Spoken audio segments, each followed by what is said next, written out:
Hey guys, what's up? It's McNeil from Louison Automotive, and today we're gonna try to figure out: do you really need to buy a car from a used car dealer? I mean, a lot of people complain about used car dealers. They don't trust the car salesman, all that kind of jazz. So the question is, if you really don't trust the car salesman and you really don't like the dealerships, why are you encouraging them to stay in business? Because when you think about it, you're the ones who are giving them the inventory to sell. If you take a second to step back and think about where used cars come from, you realize that without you, there is no used car dealer. So you the ones who giving them the inventory, us, to sell. So let's see if we can trace the cars and figure out exactly where they come from and how you can just obviously bypass the dealer. Now, keep in mind, used car dealerships are still important to some people. If you have bad credit and you don't sit on cash, they're the ones who can work the magic deals to get you into that used car. If you have good credit or you have cash, then there's no reason to go to a used car lot. There's a lot of ways you can get your hand on a used car because you're a cash buyer. If you are new to the country, nobody's going to give you credit. Like you're saying, it's for those kind of specialty deals. Definitely a used car dealer can be helpful to a lot of people. But let's see, you buy a car brand new or lease a vehicle from a new car dealer. Then after 4 or 5 years, depending on your lease or depending on when you want to trade it in, you take that car back to the new car dealer. Now, I like to call that a wholesale price because they really low blow you on the value of the car. So the problem starts with the new car dealer. So he really pays you as least as he can for that car. And the reason being is there's a possibility he might have to wholesale to me, like an independent used car dealer. So he's going to take that car for wholesale value, and he's going to try to sell it for maybe a couple of weeks.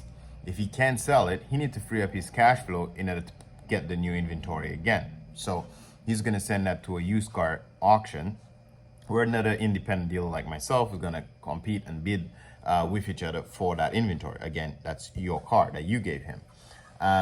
So we're going to pay now wholesale price because the guy you gave it to at a wholesale price, he made a profit, and now he's giving it to me. Then I got to rehab the car and try to sell it. So every single time there's a middleman involved, the price of that car is being increased. So again, it's not that the used car independent guys are making tons of money. That's the biggest misconception here I'm trying to clarify to. We don't make that much money in the used car because by the time we get it, also there's so many people involved in it. So I'm trying to teach you, if you can get the car even before we get it, you can save money too.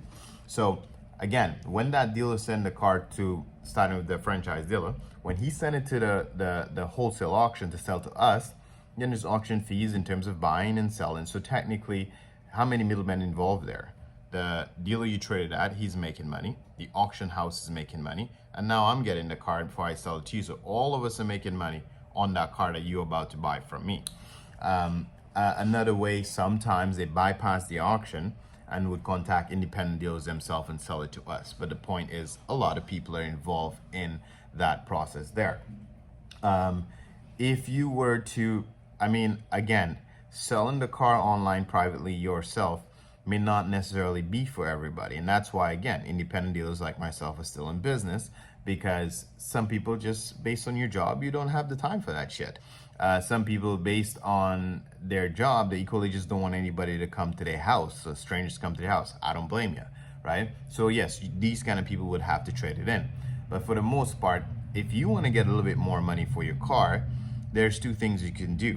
You could not trade your car in to the new car dealer, and you could probably try to approach an independent dealer yourself, 2 or 3 different independent dealers, not just one, and make them give you an offer on your car. So let's say you're about to trade in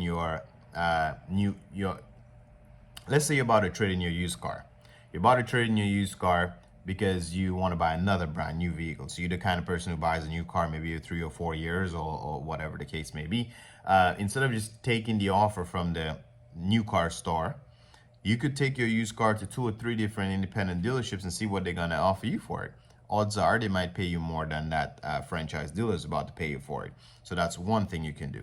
The second thing you can do is put that car on Auto Trader, Kijiji, sell it privately.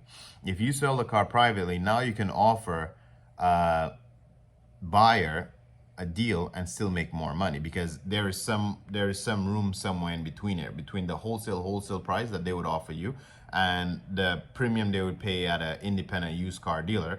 Between the savings in the middle here, you guys can meet somewhere in the middle, so you can sell a car a little bit above what the franchise dealer was asking you, and then just a little bit below retail, so that your buyer can save money and you can make a little bit more money as a seller. So it's not rocket science where we get the cars from. That all the cars come from the same place, being built in a factory facility, sold to a franchise dealer as a brand new car, sold to you, and then you give it back to us. So if you bypass that, I guess there's lots of savings for you guys.